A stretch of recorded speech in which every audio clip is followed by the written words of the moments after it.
Yeah. Sidecar ride.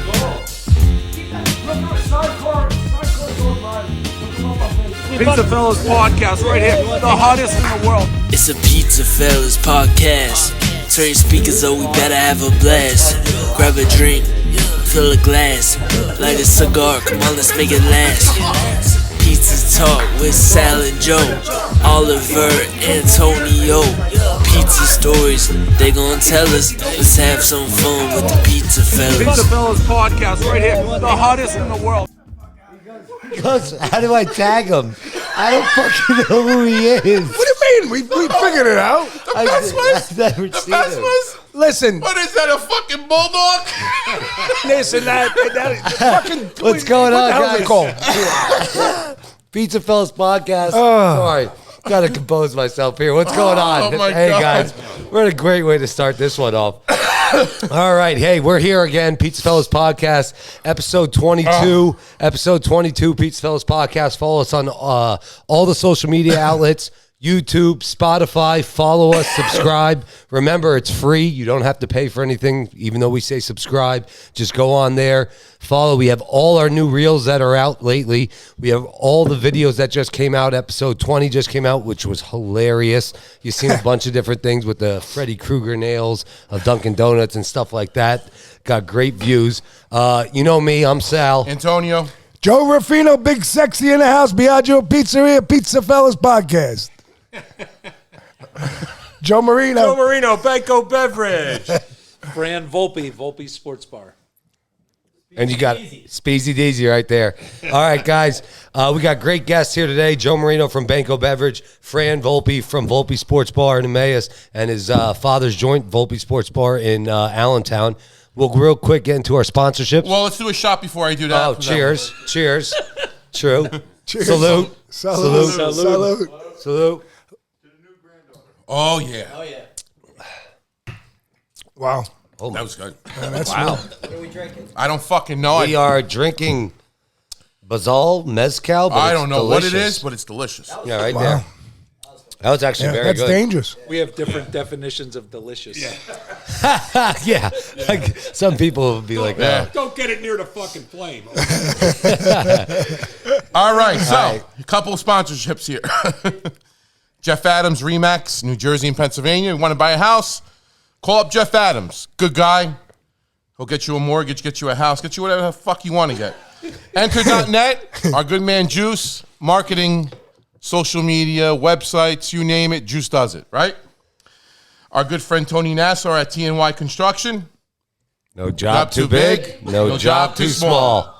Franco's Pizza, Wilkes-Barre, Pennsylvania. Rosie and Filippo Belia, 570-822-2168 since 1974. Go see them right across the street from the courthouse. Pizza Culinary Academy. Pizza Culinary Institute in Chicago. Shout out to them. Sarasota and Heckler Flowers. Shout out to them. Banko Beverage, Joe Marino, the legend, is finally here. Shout out to him and Jim Glassick.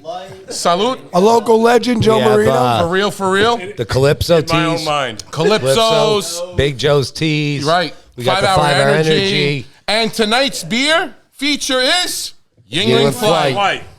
Here we go. Jeff Brown at cigarsamplers.com. Great guy. I love him. Oh, Jeff is good. Full of a lot of great stories. Yes. Spend the $100 on his site. In the promo code, type in pizza. You'll get 10% off on over a $100 order. And I'm going to tell you, the deliveries are fast. My friend Vinny did it, and he got the quick. Boom, boom, boom. Right, boom. Okay. Good shout out to him. And that's how Italians do it. Bada bing, bada boom. Sure. Lehigh Valley Pizza Reviews. Lehigh Valley Pizza. Is it Lehigh Valley Pizza? Pizza Shops. Fucking 22 episodes. Lehigh Valley Pizza Shops. Lehigh Valley Pizza Shops. Lehigh Valley Pizza Shops. It's a good thing you wrote this down. That's the stupidest fucking thing you could put. Lehigh Valley It's Pizza been Shops. existing for all the episodes. Fuck, change the name. You gotta know the name. You're the guy saying the advertising. I don't like it. All right. Anyway, I want to shout out one more person. Who we got? John Ricchetta at Temple Italiano. Bruno knows him. Yeah. He shouted us out on 1470 AM, the Temple Italiano. on Sunday morning. Shout out to him. We were messaging back and forth. Great guy. Italian, like me, like him. You're 50, but you're still good. Got to have him Joe on the Marino, show. Fran, I don't know what the fuck you are. What are you? Afghan. I look more Italian. You're not you don't look Italian. He's Osama bin Laden's You look long like lost somebody nephew. that came out of the fucking Far East. So I don't know what you are. But, I mean, good heritage guy, brings the Italian tradition onto the radio. Prominent pizza shop owners. as you Prominent said. pizza shop owner. Shout out to John. I like the guy. 24 cash. Am I fucking saying or are you saying? I have the mic, not you. Me. All right, here we with go. no further ado, Joe Marino, Franny from Volpe's, which he's in Emmaus, and his dad and his brother Mike are in Allentown, correct? Yeah, that's correct. And coincidentally, Joe was telling us a story how he used to sell to his father. Yes. It's in like 1984. Well, without further ado, go ahead, guys. The floor is yours. I'm going to sit back and listen. Well, tell that story. Well, let me start it off, Joe. Okay, go ahead, Frank. One of my first memories, if you ask me who was a beer delivery guy when I was a kid, I literally remember Joe coming in and delivering and my dad busting his balls from day one. All the time. So, Franny, just to cut you off, but for the people that don't know what Volpe's is, what is Volpe's? Volpe's is your local tavern. It's, we're both of our locations are right in neighborhoods, not a lot of parking, a lot of the neighborhood locals come. We, have your basics, cheesesteaks, burgers, wings. Okay. My dad when he started, it was one of the first places to have a ton of TVs, the Sunday ticket, all the sports packages. And, it's always been a place, I think, with our background with sports and our involvement sponsoring local teams and high schools. We've tried to put ourselves in and be a part of the community and be a place that, you just come, nice, clean, safe place to come get a drink and something to eat. Nice. So now your father, then let's get back to the story though. Well, not to cut you off, but if I would have asked my father for a TV, he would have hit me over the head with a fucking pizza peel. But back in the day. But now it's the thing to have. Yeah, no, I remember literally, a cooler behind the bar with little 12-inch TVs sitting on top of it, lined Right. up next to each other because that's all you could do at the time, Yeah. And, he was one of the first places to have direct TV when when they first signed with the NFL, that was such a big deal. I don't remember exactly what year it was, if it was in the late 90s or so, but, I remember first time he got a credit card machine, another unbelievable thing, was my dad's always... Watch the bass, Oliver. My dad's always tried to, stay and be like the hip place. Right. Now he's 80 years old, though, so he's looking for a little help. I think, my brother and I... Well, he doesn't even look 80. I mean, when I saw him He on looks Thanksgiving, good. he looks Yeah, good. Well, I think... Bob looks great, man. Well, I think you guys can attest to this. I've heard you guys talk a little bit on previous episodes. One of the things I think with my father is that he's active. He's God bless. 80 years old and he still works every day, 7 days a week. Good for him. He's He's moving cases of beer, filling up the cooler. Then he worked, what was it, Christmas Day? He works. And then he does Jamie, your sister-in-law, she posted a picture after a long day. I mean, think about it, 80 years old, and he's out there doing it. But I think that's one of the reasons why his mind is still good. He's still pretty sharp. He's, Well, I could say this much. For years, I used to call your father Mr. Volpe. And I think it was about 4 or 5 years ago, maybe 6 years ago, he came up to me and he acknowledged me at the bar on Thanksgiving. And that was the first time, hey, Joe, how you doing? And it was like, oh, Bob, I'm doing pretty good. And from then, it was like every time he sees me, it was for some reason, he's just like old school. The way he busted chops and stuff. He's got to get to that point with you where you cross over his threshold of trust or whatever it is. I was like, oh, that's a real guy. You know what I mean? In his world, right? Because he's 80, but look, he's made it to this point in his life. Very successful. Well, God bless him. to be around, and you guys know, to have a business that's around for that amount of time. It's hard to do. It's really hard to do. And it's, you got to get your hands dirty and do things. And the bar business is not easy. That's one of the toughest businesses out there. I don't give a shit what anybody says. We used to be open till 2 a.m. all the time. And when you're open till 2 every day of the week, takes its toll on the employees. It's more problems.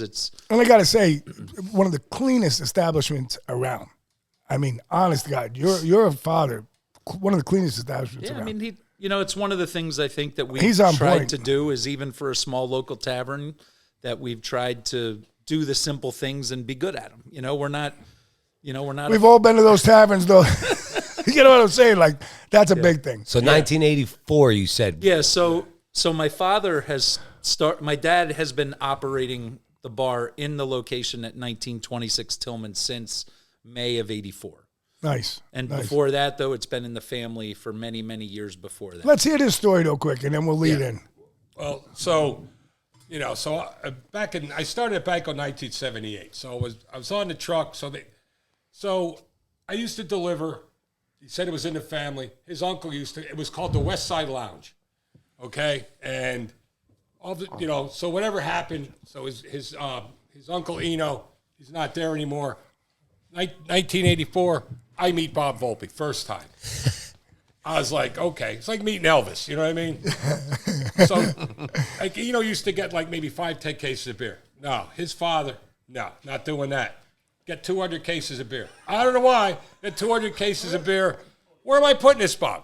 Put it down there in the furnace room, up here, over here, down there. Today, he still has stuff stuffed everywhere. 200 cases of beer. 200 cases. No, he's a true story. Yeah, we had a 200 case discount.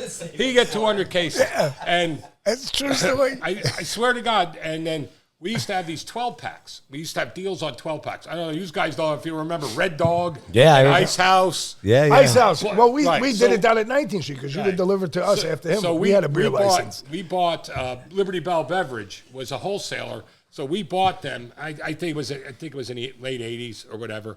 And the guy that was their salesman made a deal with Bob on these Black Label, Black Label, a name from the past, Right. man. I mean, your brain wake up the $6 next day, you can't feel your brain. Right, $6 a case, right? $6 a case. It came in 12 packs. Bob would order like 100 fucking cases of this stuff. Right? Where are we gonna put it? Ask Fran. There was a cooler. Yeah, they didn't even get a shelf in the cooler. There was a cooler behind the bar. Now, the cooler had been recessed because they remodeled. Right. But they used to put 50 cases of beer on top of the cooler, warm. And he would sell them warm, like $5 a 12-pack. $5. I'm not putting it in the refrigerator. That's it. You want it.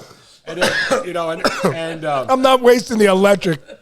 so, going like with Bob, and then, it was a great relationship. And he said a couple things to me recently that really touched my heart. So I think the world of Bob, and so do I. Mike and Fran are very good friends. And when you can serve people that you like, it's just like in the restaurant business. 100%. Someone comes in that you like, and you can make them and give them service and enjoy them. Man, that fills your heart. It fills your heart. I just had tonight the Rue Oldsmobile family came in, and when they walked out, I looked at my team and I says, we've been serving them probably since 1970. I can remember her sons coming in, 2 slices and a soda. How many Oldsmobiles my father bought for my mom, and we bought cars there. I mean, that corner was legendary, And it's like I'm just like kind of sit back looking at it. I'm saying she says goodbye to me all the time. The mother's 88, God bless her. She's a wonderful woman. The sons are wonderful. The whole family. I'm like, God, what an honor. They're still coming in. And that's the same thing, you know? I think guys like us, we have that feel. We talked earlier about we're probably in the wrong time era. But Yeah. Because I can see, like Bob and I get along good because I can relate. I'm like that. I was born at 55. I should have been born at 35. I should have been in Vegas at one of them rooms at fucking 2 in the morning with a sport coat on, drinking a fucking champagne cocktail. But now you're in Atlantic City at Harris fucking Circle Bar. now I'm with the senior citizens at the Golden Nugget up at a chairman's club, drinking free champagne. But so as we're here, we're talking. We got good stories. We're talking about your father, Bob, but let's hear about your grandfather, how this all came about, where you guys started. Because I mean, here, turn this like this and move that so it doesn't tip. You see what I'm saying? There we go. All right, he's got the mic. There we go. All right, so let's hear where they started, what part of Allentown? Because I know, as we talked earlier, at 9th and Tillman there was a bakery. I can recall that. But you then said something about there was a restaurant that your grandfather had. So where was that restaurant at? It was in Mountainville. And just say, where was your grandfather first time from overseas? Yeah, he was. Where does he come from in Italy or Sicily? Yeah, well, here's another little good story. So when my brother was stationed in Kuwait in the military, I think this is about 2007-ish, 2008, somewhere in there. And your brother went to West Point, just so everybody knows. Yeah, he was West Wrestled Point. and went to West Point. And he had like a couple weeks of leave, and we decided that we were going to go to Rome. Like, we had talked about going to Italy our whole lives. And so when he was over there, he met us in Rome, and we went to see the town where my grandfather is from. What town is that? It's a town called Montella, and it's just east of Avellino. Okay, you're in the Campania region. Yeah. So you go just, I think it's, maybe a 2-hour drive east of Naples, call it. Oh, yeah, okay. Roughly in the mountains. Not far from you. Small town, and we went there, and it's all Volpes. Like, are you serious? It's all little, 5'8", 160-pound Volpes. You know what Volpe means in Italian? What's Volpe mean in Italian? Fox. Yeah. Yeah. Yeah, so we go there. First door we go to, Fox door knocker. So it's one son's the accountant, one's the doctor, one has a dress shop, they have a bookstore. So we went and we saw the house that my grandfather was actually born in. Oh, and really? they still live, our family still owns Your that house. family still has it. So Are you in contact with them? My dad keeps in touch with one of his cousins who's over there. So when we went, our cousin Felix, he was one that could speak English because we're so not Italian. Like, none of us speak Italian. I'm half Italian. And we had a great time, though. Like, that was a really How cool long thing. did you guys stay? 2 weeks, you said? We were there for a week. A week it was? Okay. Yeah, we got to see our family for a day. And when you kinda see work our way that, around. doesn't that give you a different foundation about yourself? It totally changes everything, I think, to see where... It did for me when I went back to Sicily. You see this little town in the middle of nowhere. You can picture it 100 years ago when, I think my grandfather came over with his brothers, and, they had no idea what they were doing. They couldn't speak English. He was 4 years old. What year did they come over, your grandfather? So he was born in 1904. So he came over 1908. 1908? Yeah. Wow, so like approximately 4 right years in old. there. Yep. He was a little boy, and he started. Where did they come to Allentown, and where they go? New York? So a lot of our family is actually in the Norristown area. Okay. And you may see some Volpe trucks. Yeah. You see some things floating around. Yeah. So that's one of my dad's cousins. That's another, son of one of my grandfather's brothers. And How many brothers were there? I think there was like 9 brothers or something. Yeah, like it was a very- big family. yeah, always back then. Big family, and half of them What did came they do? here. Mom and Dad, what'd you do? Like, you cook dinner, and then, what are we going to do? Where's TV? Yeah. So my grandfather, They get pregnant washing the other guy's underwear. Yeah. so my grandfather, my dad's dad is Americo Volpe. Okay. And my middle name is Americo. I'm Francis Americo Volpe. So that's a nice name. Yeah, so it's pretty cool. It's the only Nice Italian name. Yeah. Not like fucking Oliver and and Huckleberry Finn. I don't know what his fucking name is. So my grandmother's also, I don't know as much about my grandmother's family. Her last name was Bonanni. And so anyway, my grandfather started his own businesses at a young age. And When did they come to Allentown, though? I think they came to Allentown when he came to Allentown when he was a young man. And, he was selling cheese.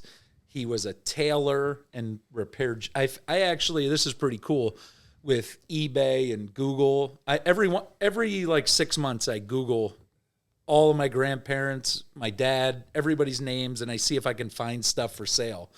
So I found my grandfather's original business card. They used to have these like 3x5 cards with like a 4-digit phone number on it. And I found one of his advertising cards for sale for like $10 on eBay. And it was when he was repairing shoes when he was like 14 years old. Oh, shit. And it was right in Allentown. It was pretty cool. So Someone was selling it in Allentown. Someone on eBay had I'm it. saying, where were they from? Yeah, I forget where You they forget, were from. but In Pennsylvania, though, yeah. they had it in. That's crazy. Yeah, so I have a little card that was like my That's grandfather's first business card. And so that, so I found pictures of my dad. I found pictures of family and the businesses and things. Like I always just kind of go on and That's pretty cool. type in the addresses. You might, it's kind of a cool thing to do Yeah. because Hell people, yeah! I never even thought about that. people will make money selling anything they can and find good stuff. So bring it forward. How did he then, at what age did he decide I'm opening a restaurant? Yeah, And so- any reason behind it or? So my memories. And where in Mountainville? Yeah, so my memories are that in the late 30s, I believe the restaurant was called Naples Garden, and it was, if you can picture Mountainville right in front of South 4th Street, I think it's a Rite Aid now, like On the corner. between like where Woody's is. Oh, and okay. Yes, Mountville. on okay, the little yeah. island. I know exactly- yeah, it's on like that the little island. island between That was the where the baseball restaurant field. was? It was right there Oh, on the that corner. the Walgreens. The Well, little- because yeah, I got if you think back to the 30s, that's 145 that went north south all the way. Yeah. That was before that's like in the time before the turnpike. I got to say this though. It's odd that he opened up close to the South Mountain Grove, huh? Yeah. So That's another good family name up in there. Yeah, that little island there, that's Liberty Bell. Liberty Bell Beverage actually had a spot there for a long time. Yeah. There's been a lot of businesses on Yeah, that you little can turn it, island. Joe. You can turn it. Olive. Yeah, just turn it. Turn it with the base. Olive. Yeah, there you go. and, You just turn it with the base. And then Yeah. if you go on the other side, there was a place called the Pine Room, and it was an Italian guy, nasty guy, like you. His name was Danello. Danelli's his guy's name. And I go down the steps. You had to go down these steps and bang. The guy he'd be miserable for the fucking day he woke up. For the time he woke up till he went to bed, this prick was miserable. Like me. Like You like him? That's funny. Yeah, that corner there, and that's a little historic corner there. There's a lot of people in that little corner. How long there. did he stay in the corner? he was there for a handful of years and then eventually moved to 1926 Tillman Street in 1939. So if you think again back then, before us, 22 Tillman Street was 22. There was no Route 22. That was 22. Yeah, so that's a busy section. So he went from 145, which was the main north-south, To the east-west. to the east-west, and that was, I think, when the West End, before there was a whole lot going on over there. That's a but good spot It was to the be nice on. spot to be, yeah.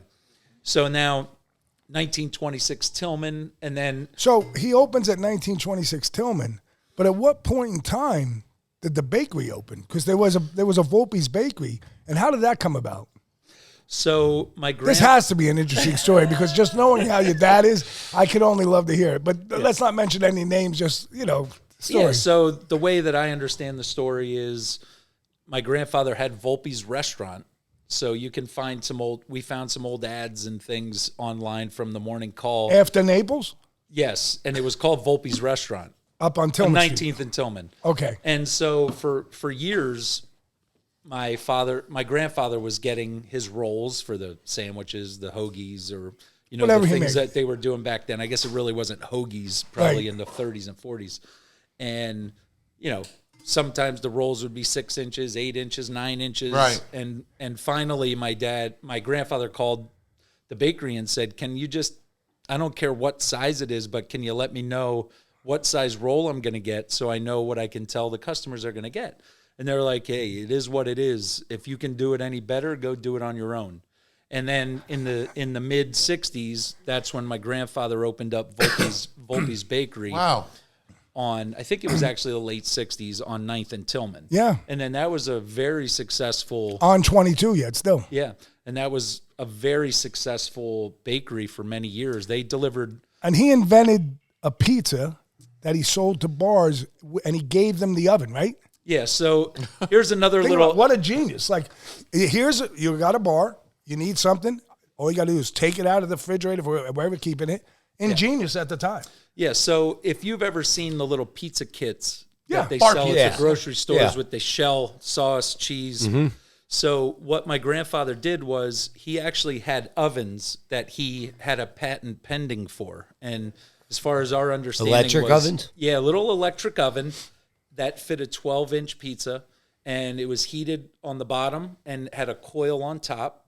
So it would heat it on the top and bottom, and it was just a little stainless steel oven.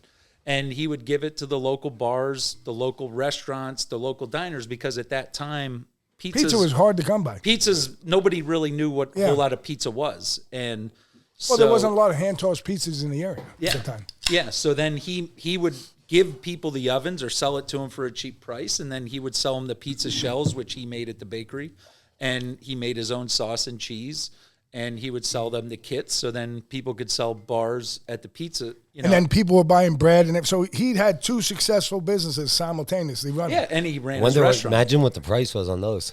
Yeah, but think about it. The bakery business, that's a middle of the No, night I'm saying how business. much he made, And like I just was off talking that. to your dad the other day, and he was telling me how many people he employed there. So he said they were there the one weekend, and they would make the shells. So 4,800 in a weekend. He said he had 4,800. 4,800 On a and He said weekend. he had Oh, he shit. had like 20 people working, 12 hours. Holy just shit. Making these up. How many fucking bars were around it? I guess a lot back then, huh? Well, he went all Water the way, holes. Well, here's the crazy thing. They went all the way up to Wilkes-Barre. They went all the way out to Harrisburg. Oh, they had went delivery. all the way down. Well, they were. I'm saying they're delivering That the was product the far. bread delivery routes. Oh, they did so all they the just put it on the same bread. trucks. and I got they, you. I they got did you. all the school districts. They did all the bread for sandwiches. They did Were they everything. doing like the full sheet pies too? They were doing everything at Everything, that time. okay. I mean, I think the bakery when it first started, that may not have been as popular of an item, but it was more about the rolls and then his pizza shells. Wow. And yeah. So at one point, he did a lot of things, and he was a very innovative person for that time. So when as this well. is going on, your father, he was born what year? 43. So of course he's working. Oh, he was working at. I remember my dad told me my grandfather would pay him a penny for every sheet pan that he greased. So he would be in the bakery, a lot of money. and he would grease. It's a lot of money. And And- what do you think he wanted to do? Work as much as he could. Yeah. Because that's just a different mentality. Hey, if I grease 10 pans, I get 10 cents. If I 10 cents went a long way. all day long, I'm making 50 cents. $1. $1. Yeah, exactly. Do 100 pans, I got $1. $1's going to give you a lot of stuff. No, and I think the way you were raised, the way I was raised was at a very young age. I'm fortunate that I was doing those things with my dad. Yeah. I was cleaning toilets, mopping floors, Yep. filling coolers, learning Yeah. how to order beer, learning how to pay bills. Like some people still don't even know Writing what a check. checkbook is. Right, yeah. They don't know how to pay bills and balance a checkbook. Walk into First National Bank, paying the electric bill, paying the phone, having a brown bag with cash in it. Yeah. Walk down, Joseph, go down there and pay the bill. Walk in, the teller would know me, pull it out. My dad sent me with this. Okay, stamp it. But that's what you did. It was you learned what to do. I mean, it was a whole different life. I mean, when I How came- many brothers did he have? Well, look, I think around here he only had a few brothers. Like some of. I his mean, your family. dad. My dad has one brother. So and he passed away. Yeah, But they were both working.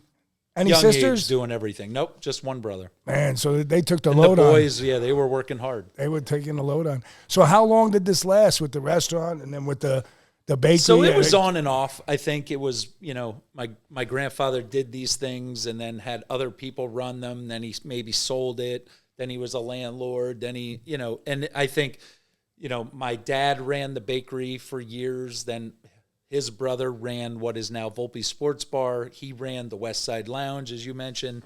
So it was like one brother got the bar, one brother got the bakery. Then over time, some things changed, and All on the same street. yeah, they were literally on a the mile same- Look, apart. they're Mile 10 apart. blocks apart. Yeah, I mean, mile if you apart. carry half blocks, it's 20 blocks, but Yeah. it's 20 So city blocks. you know his father, like I do. Could you imagine the conversation when the guy says, well, if you don't think I can make the rolls, make it yourself. What do you think his father said? Okay. Well, and his he opened the bakery. Well, So his that's grandfather had to say it the That's, same, you're gonna challenge. That's his father. His mentality. Yeah. Challenge me. Yeah, go do it yourself. Okay. And then Yeah. I don't need your 6, 7, 8. Because Bob told me He told me that story because I was asking him. He told me, I talk with his dad all the time. I sit in the corner when I walk into the bar and I talk to his pop all the time. And it's like when I hear this story, I imagine him. Yeah. Because I go in there all the time with brewery reps, and I go in and I talk to his dad. His dad doesn't change. The dialect doesn't change at all. He just tells the guy, I don't need this, I don't need that, I don't need this, I don't need that, I don't need this. And then he says, but if Joe says it's in. That must feel good. Yeah, it does. I mean, he's like, because that guy's probably in there like, trust. where the fuck did Joe bring me right now? The guy's like, he goes, you can't sell me anything. What do you want? But his dad will call. He's the greatest. I'm the manager. We have a supervisor in front of me, and we got our sales guy. He needs something. He calls all three of us. All three. He doesn't even like. He'll call me, and I know he called the other two guys. So we all call him back. Oh yeah. He goes, oh, don't worry. Tommy took care of it. I said, well, what? He goes, you know me. I'm calling everybody. So one Christmas Day, they're open all the time. Christmas Day, right? My phone rings. Bob Volpe. Not answering this. I never answer his dad's phone call because I wait for the message. You know what I mean? Because I don't know what the hell he's going to be asking me. You don't want to get rolled over. Day, he's leaving a message. My Miller Lite's running wild, right? Something's wrong with the line. He's got 40 taps. And Mike and Jamie are in the back going, don't call him on Christmas Day. He goes, he wants me to call him. He doesn't want his Miller Lite. And I played this thing for my whole family. My wife goes, you're not calling it back. I said, listen, guy calls me on Christmas Eve, Christmas Day, I'm calling it back. So I call him back. I said, Bobby, what are you out of your mind? I said, I'm not coming out on Christmas Eve. Put it on another tap. Pull something else off. He's like, you really want me to do that? I'm like, yeah. And Mike and Jamie are in the back going, I told you he wouldn't come over. But that is fucking funny, man. And that's how my dad taught me. Is like, yeah. Hey, I'll call Banko. The Miller Lite's not working. If they're not going to come out and fix it, guess what? We're not selling any Miller Lite. Yeah. So guess what they do? They come out and fix it. Yeah, I mean, he's right. I mean, that's how my dad was, my grandfather. I learned that from them. Sure, and we're getting into a little bit of legacy about like me meeting Fran. But I remember one guy I met when I was on the beer run, probably maybe in the early 80s, late 90s. I'm going on this little pizza shop on 19th and Allen. And I'm going down the steps. It's 80 fucking degrees. Oh, we were sweating I'm our ass off. sweating. I go down there. Here's this kid, 17, 18 years old. Yeah, what's young? Making boxes, throwing flour around. It's him. It's him. That's the first day we ever met. Yeah, we were. And that fucking basement was hot. They had me down there making pizza boxes on the fucking freezer. He's like, man, it's what did hot I down do here. to fucking deserve this? He's carrying cardboard. I got fucking cases of beer. Yeah. And I go up, and his dad, God rest his soul, man. He was great. Always had this saying, like, hey, Joe, how you doing? Yeah, he how loved you him. doing? My father loved him. Yeah, and then he would always. Then again, it's so great to be able to get relationships because then I would go in the back and. What do you, his dad would say, what do you want? What do you want? So I watched him grow up, watch you grow up. His name's Joe Marino. I like him. Yeah. That was, he loved the name. Joe Marino. Hey, Joe, you been into Las Vegas lately? Yeah. Let's go. When's the next time you go to Las Vegas? He used to talk to you about the number, too, all the time. Oh, yeah, all the time. His dad played the lottery. Every day of his life, twice a day. I can't hit this thing. 3 times a day. I remember my grandfather once, I went to work with him. He got lottery tickets. At lunch, he got lottery tickets. Yeah. And then at dinner, he got lottery tickets. Right. But he took me home. The pick tree? Yeah. Pick tree, everything. You like this. Look at this, Joe. Won the fucking number. Won the number. It's true. It was a cast of characters on 19th Street at that time, right? Oh my God! It was so much fun to go in there, and then I would go in, and then when Mikey Lush worked, and then your pop was down. Your pop went to Vegas. And he's walking down the street, and Lushy was doing some other stuff, and he was in a sporting magazine, and they were selling them out. The Lehigh Valley calendar. It was that was the Men of Steel. Oh. But this was that when they were in You the remember that? You remember English. When you had the show, we had the show with Dennis and those guys. Yeah, English betting. English sports thing. ESPN, EBS or something. So your pop says, I love it. I could always imitate your pop. He'd say, "Hey, Joe, I'm walking down the street in Vegas. I see a paper. Get the Michelosh. What the hell's the Michelosh doing in Las Vegas?" I said, "He's not there." He said, "They're selling that scrappy magazine." Yeah. So where are we at? Are we taking a shot? Let's do a shot. So we got to come back when we come to the next episode. Well, before we take a shot, I want to say something. I want to congratulate Joe, Sal, the Ruffino family for the birth of Valentina Grace, which is Joe's my daughter daughters. Janelle and Mario, my son. Had a baby. Today is what? January. What's today's date? 17th. She was born when, Joe? 15th. She was born on the 15th. So 10:37 in the morning. Salute. Congratulations. Our first granddaughter. He's a no again. And we will be back. We're going to eat some pizza, and we're going to continue with all these kind of stories that you're just hearing now. But before that, Antonio. Yes, sir. Since we are sponsored by Banko Beverage, Let me just play and this. we have our beer sponsor of the night, Yuengling Flight, And we got the Hulkster. we got our new Hulkamania, and we're trying to get a sponsor here. Jesus. Freedom Funnel.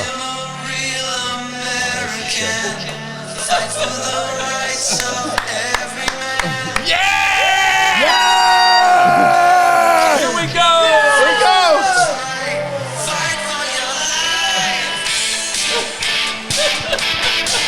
America's oldest brewery.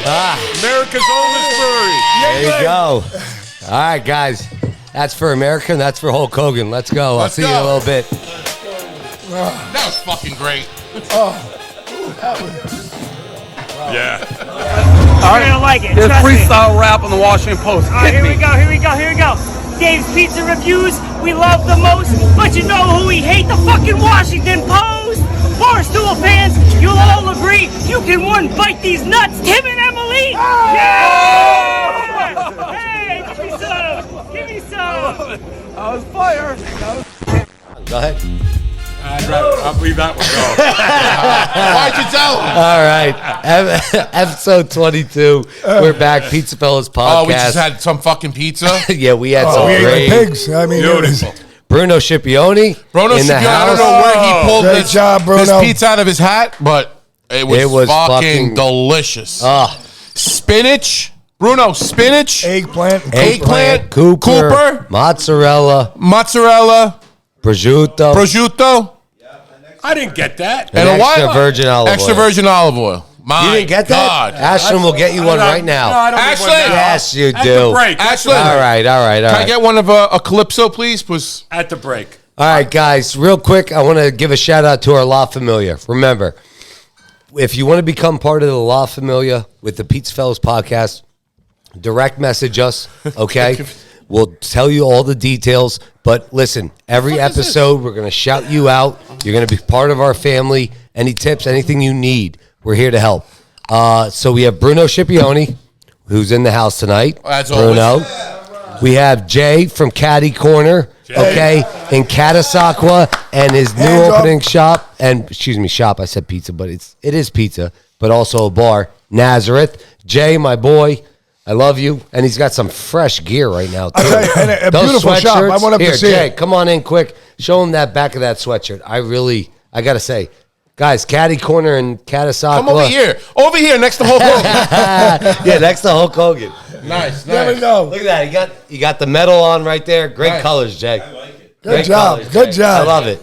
And Colby, listen, you we got have- Colby here too. Well, Colby, my father-in-law. Yes, we got Steve. Our this is the PizzaFellas Podcast insurance guy. If you need insurance, Because call you know Steve. people can fall down here. Yes, anything. We've had it happen. And we have Jerry from the Crust, He's not and here. No, but he's part of the La Familia. I'm sorry. He is part of the La Familia. He's supposedly. Wait, where is he tonight? He's He said, supposedly down the shore. He's at the down shore. at the shore. He's got some things to handle. He's fucking banged up. He ain't handling He's shit got right some now. things to handle. He's smoking a fucking cigar and having a fucking bottle of bourbon. So we want to thank you to all our sponsors and thank you to Yuengling.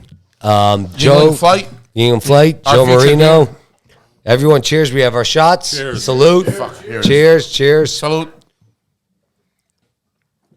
I may be sleeping here. Sounds good, Joe. We got plenty of room. So, Joe, go ahead. You. Well, I want to I want to say something before Joe says something. We were just talking a little while ago about Yuengling. Did you know this? America's oldest brewery. Oh, yeah, I knew. No. Did you know this one? 195 years. Oh, Wow. I couldn't give you the years, but I know it's America's oldest brewery. 195 I'm not saying family. Joe said it to me. 195 In Pottsville, Pennsylvania, coal country over there. It's a beautiful brewery. I mean, Joe, 195 years. Tell us about that, Joe. So Dick is I believe it's 5th generation. Okay. Wow. Dick Yuengling. Dick Yuengling, 5th generation. So it goes back and back. They started with beer. If you ever went up to that the brewery, it's a free tour. It's a great tour. You get to the old brewery with the caves and see how they used to make the beer and how they used to package it. It's unbelievable. Then you can go down to Mill Creek and see the technology Where it's come to.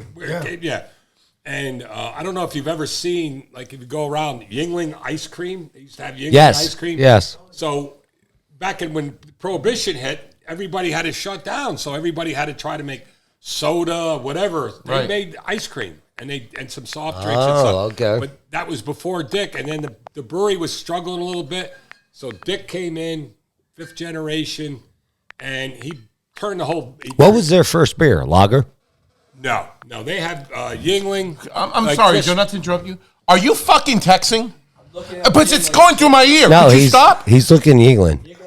He's looking up Yuengling stats.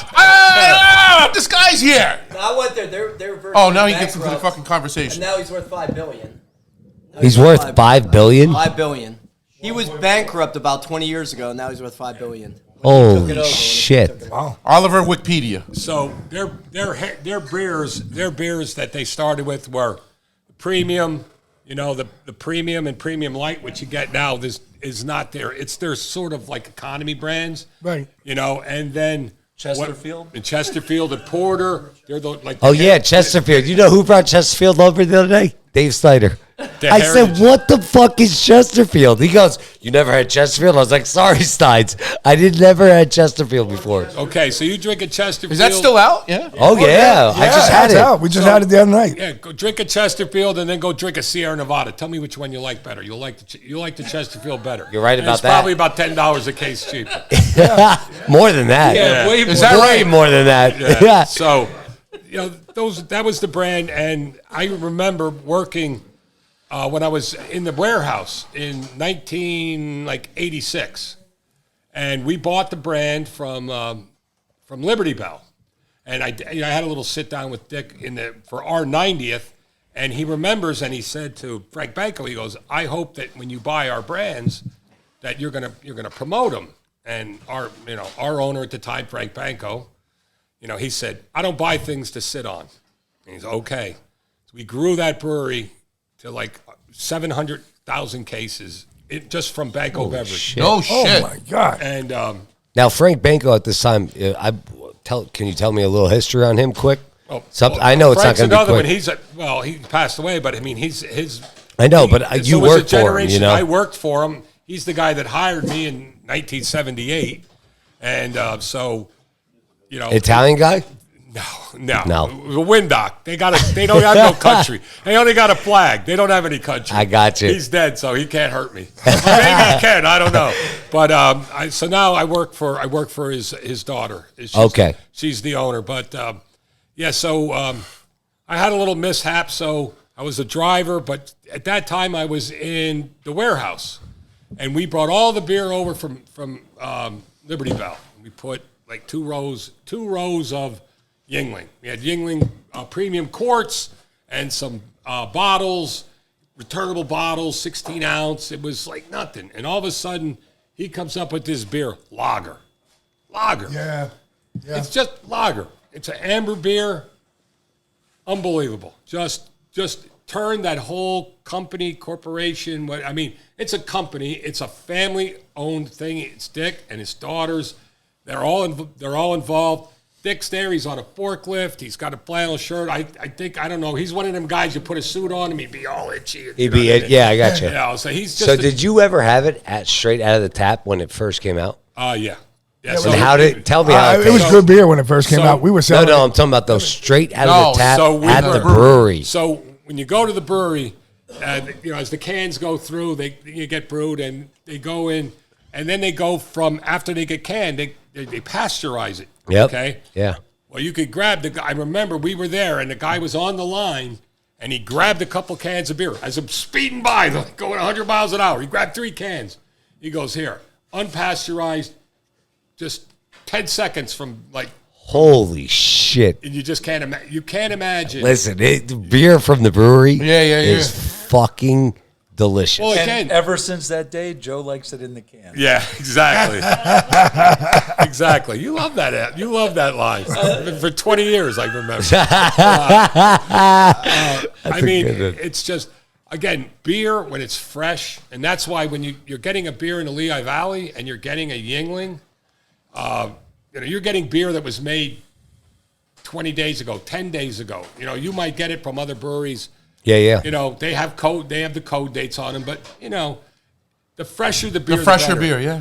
So I was down in Tampa. I was doing a tour, and I talked to the brewmaster of Tampa, and we're in this Yuengling, correct? Yeah, Joe? Yuengling Tampa, and Because I remember when you couldn't get Yuengling down there, and then when they did that, he it was bought south of the Mason-Dixon line. It was right? Yeah, he bought the brewery.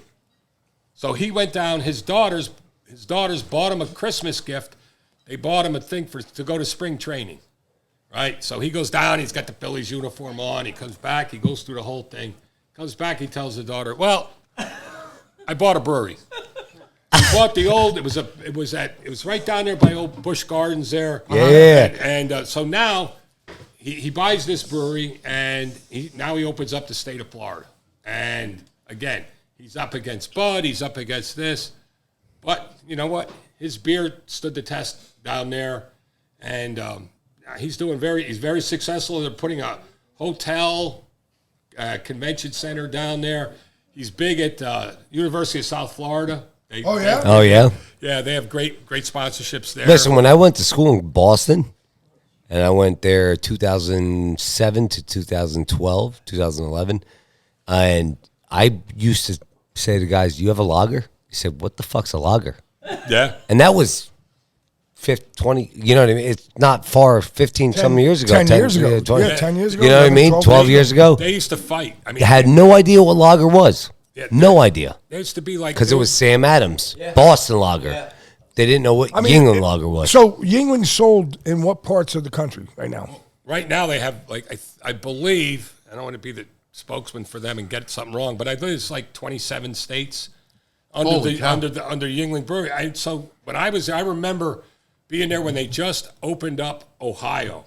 Yeah. And it was like this is the big thing. The people in Ohio when they got it was like crazy. Why was Ohio so big? They would hear you were from Pennsylvania. They would say Yuengling lager. Ohio is a big state, and it's a big drinking state. Oh, I got you. And then so again, when you now, did they have a plant in Ohio, or is no? It's just they were delivering shipping anything. So they got distribution. They said, okay, we're moving to Ohio. And they go in and people say, hey, listen, come, we want to be your distributor.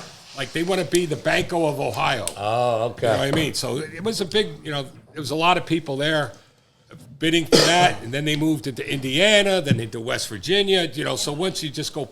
It's like a puzzle. You just keep adding pieces and pieces. Well, you know what? Cheers to the Yuengling family. Absolutely. Good to them. They're our sponsor tonight. Salute. Cheers to everyone. Now, let's get into it, Joe.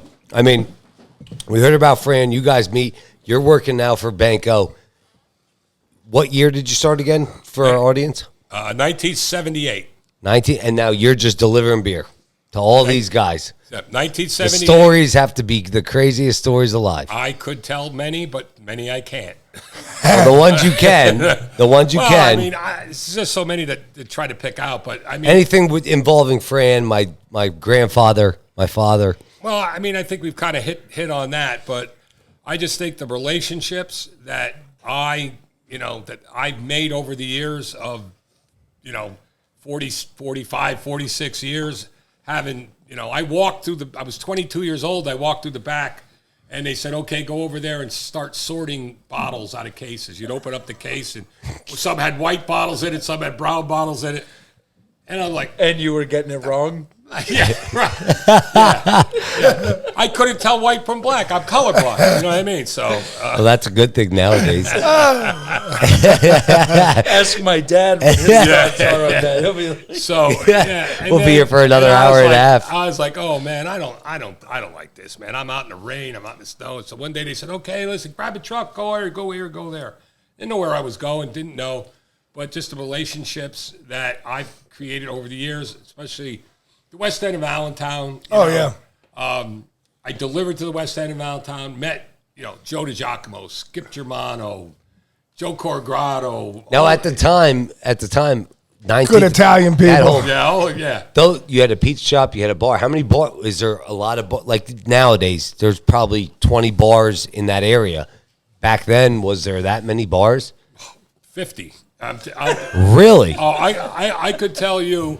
If you went on Front Street in Allentown, up to, say, where the Shandy is now, there's 25, 30 bars that aren't there anymore. Wow. Really? Aren't there anymore. And what about the clubs? What about all the private clubs? Clubs. You went down 2nd Street. Forget about it. It went down to Pachanga's still there. The leader crots. The leader crots. Leader crots, 3 a.m. And you had on the other side Algamon. And you're delivering beer to all these places. Oh, Jesus Christ. And then, Harry Gary Club. Yeah, Harry Gary Club. Yeah.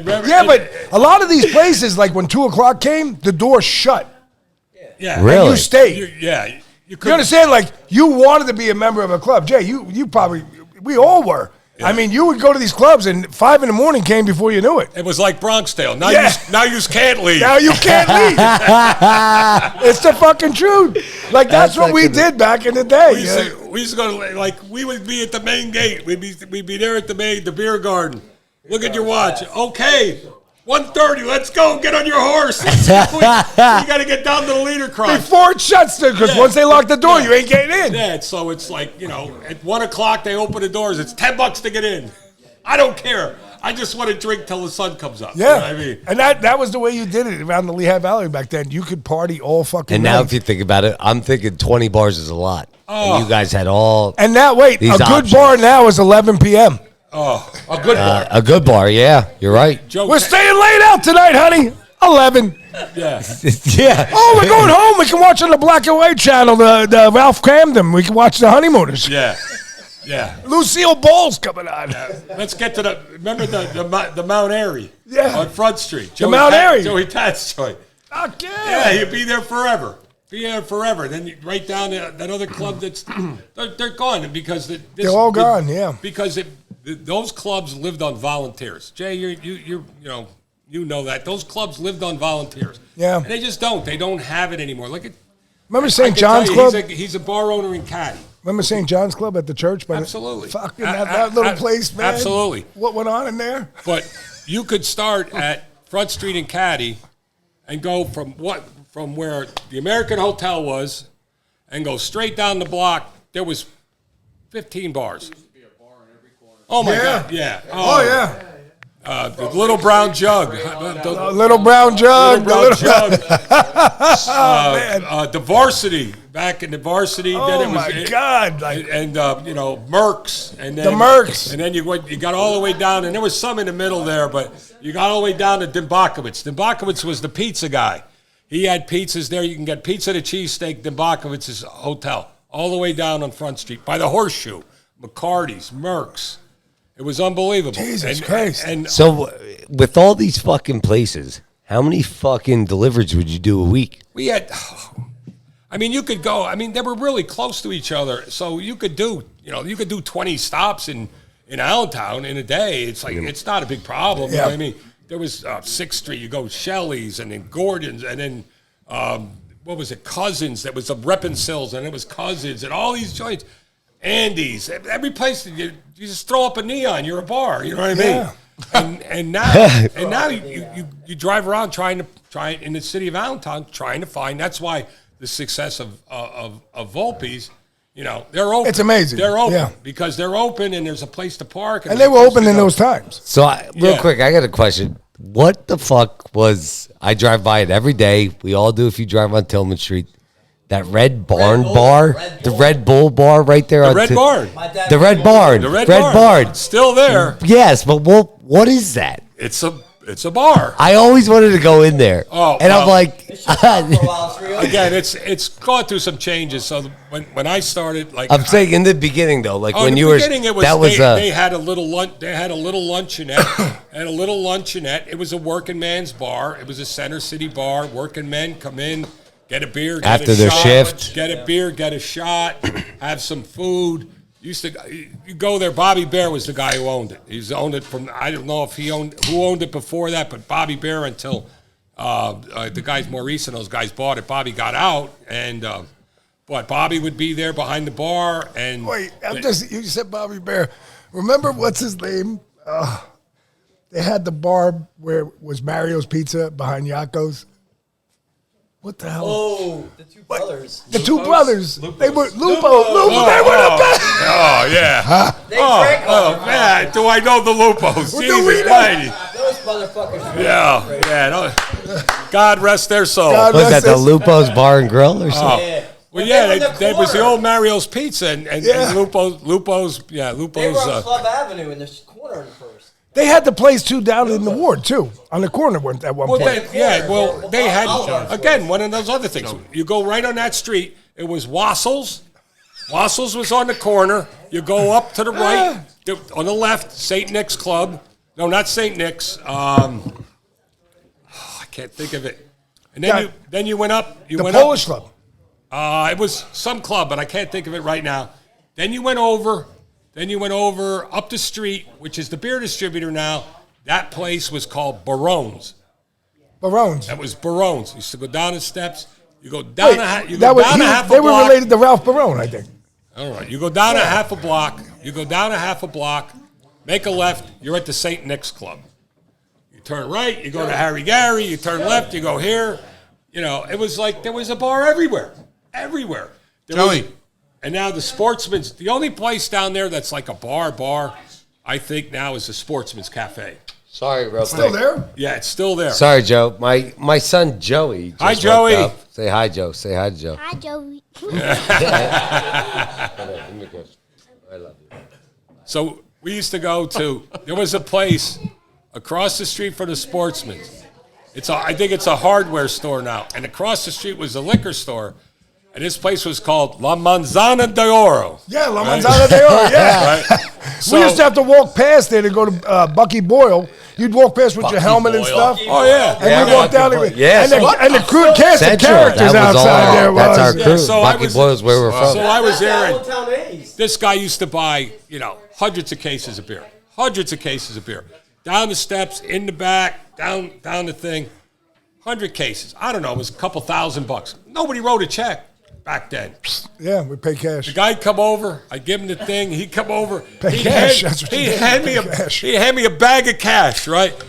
5s, 10s, it's like Yeah, a bag everything of was small cash. money. Like it was like he went all in on a poker game, right? So he says, listen, I forget what his name was. He was a really good dude. I said, what? I said, you see these guys around here? Yeah, these guys. He goes, he takes a gun out. He goes, puts it on the table. He goes, what are you worried about? I said, I'm worried about getting to the truck. I ain't worried sitting here. But that was the day. You just went there. You had bags of cash. Yeah. You didn't care. Now you can't do it. No. No, fuck They want your credit application. Yeah. Imagine you asked for now- a credit application back then. So how does it work now, Joe? Do they still pay on delivery or? Oh yeah, but the state makes you pay a check. So what we do, and then at Banko we have a thing called FinTech. So which is like a service that we provide to our customers. That if they want to come in, we hand them the receipt, they sign it, and we take the thing back, and FinTech will take that money out of your bank account. So, there's a lot of owners that they're there. They like to write their own checks. It's old school. But Do you do that, Jay? I use FinTech. I don't have time to write checks. Yeah. So What about you, Bruno? Jay's You write checks? Jay's always on the move. He's here. He's there.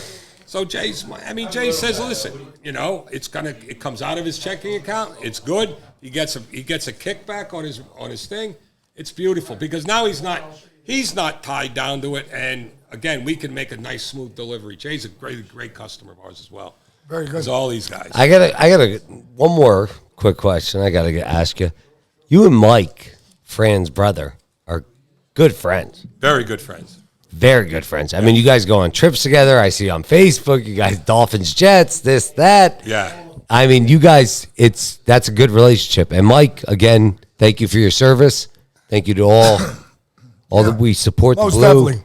Thank Wish you he for wanted to everyone be out here. there. He just didn't want to be famous. So yes. So I will tell you back Should have got his wife. JV would have came. Back in the day when these guys, I was delivering, and they were young kids, and I followed Fran's high school career.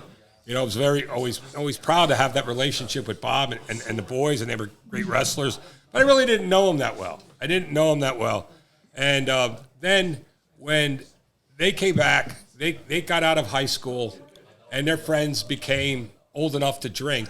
The Volpe's kind of changed. It changed to almost like all their friends started coming to the bar.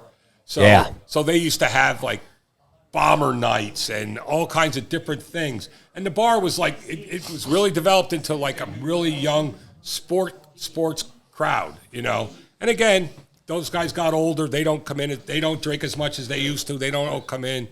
But I remember, and then when Mike went back into the service, and then he came home, and I didn't really know Mike that well. I knew Bobby, and I didn't know him. And then Mike would be there, and he really wasn't doing much, but he would sit there, and he would play poker. He'd play online poker. He used to have he would have two laptops. He'd sit at the bar, he'd have two laptops. And then we would just talk.